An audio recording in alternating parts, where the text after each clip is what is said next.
मेधा शुरू से ही पढ़ने में होशियार और मेधावी छात्रा थी। अच्छी पढ़ाई के बाद अच्छा कॉलेज सिलेक्शन और फिर बहुत अच्छी जॉब। तूने तो मेरा नाम रोशन कर दिया मेधा।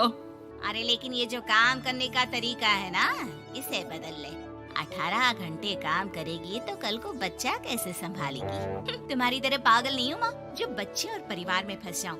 मैं तो जिंदगी खुल कर जीऊंगी। सब कहने की बात होती है बेटा, अपने बच्चे का सुख हर कोई चाहता है। वक्त बीतता है और मेधा की शादी हो जाती है। शादी के कुछ सालों में ही मेधा एक सुंदर से बेटे की माँ बन जाती है। अरे यार, मेरी मैटरनिटी लीव खत्म हो रही है, क्या करें?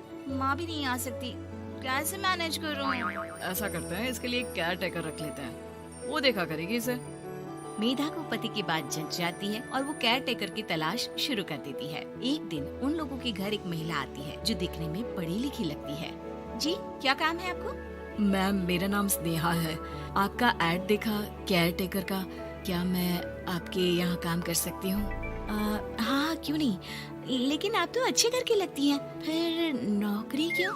दरअसल मेरे ससुराल वालों ने मुझे घर से निकाल दिया क्योंकि मैं माँ नहीं बन सकती और माता पिता भी नहीं है इस दुनिया में। तो अरे अरे, कोई बात नहीं, तुम लक्ष्य को ही अपना बच्चा समझो और यहीं रहना, और किसी भी चीज की जरूरत हो ना तो बता देना। नेहा खुशी खुशी लक्ष्य को संभालने लगती है। रात को जब मेधा घर पर आती है, अरे क्या बात है स्नेहा, तुमने खाना नहीं खाया क्या? अरे दीदी, आपका बेटा टाइम दे तब ना। अरे तो जब वो सोता है तब खा लिया करो। तब तो मैं इसके पास ही बैठी रहती हूँ। कोई मच्छर या कीड़ा काट ले लक्ष्य को तो अब आप पकड़ो, मैं खाना खा लेती हूँ।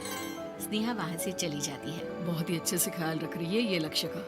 मेधा, इतना तो शायद तुम भी ध्यान नहीं देती। मेधा को पति की बात बुरी तो लगती है, लेकिन कुछ नहीं कहती। धीरे धीरे स्नेहा मेधा और उसके पति के साथ बाहर भी जाने लगी।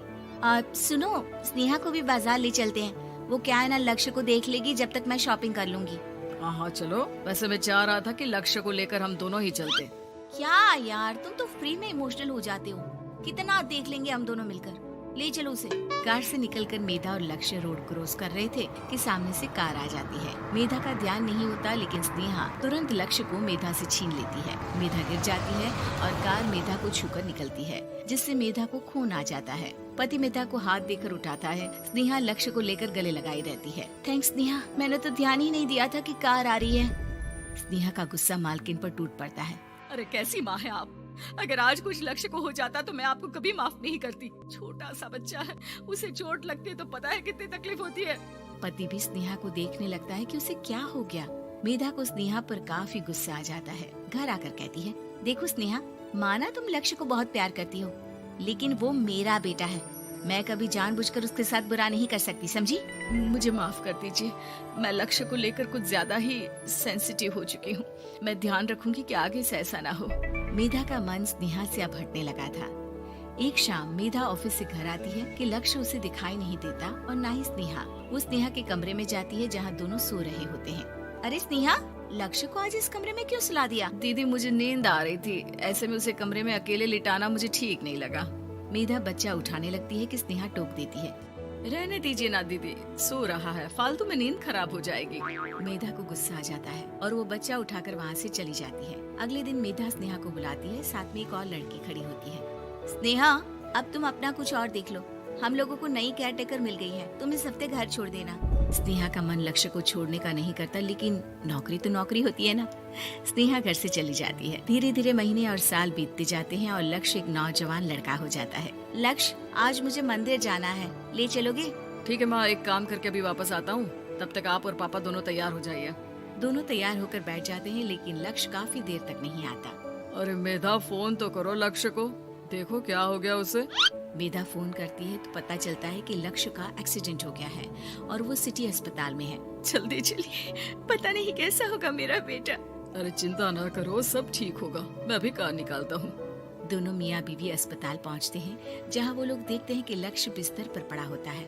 एक महिला इन्हें यहाँ लेकर आई है, वो वहाँ बैठी है, लेकिन फिलहाल तो आप लोगों को इनके लिए किडनी का प्रबंध करना होगा।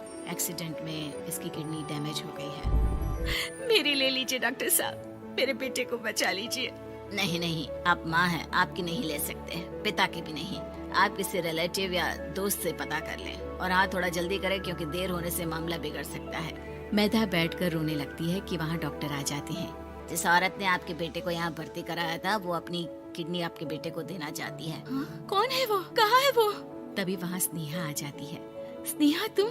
मैं लक्ष्य को पहचान नहीं पाई थी, लेकिन आप लोगों को देखकर समझ गई कि ये लक्ष्य है, इसलिए वापस आ गई। मैं अपनी किडनी आपके बेटे को देना चाहती हूँ।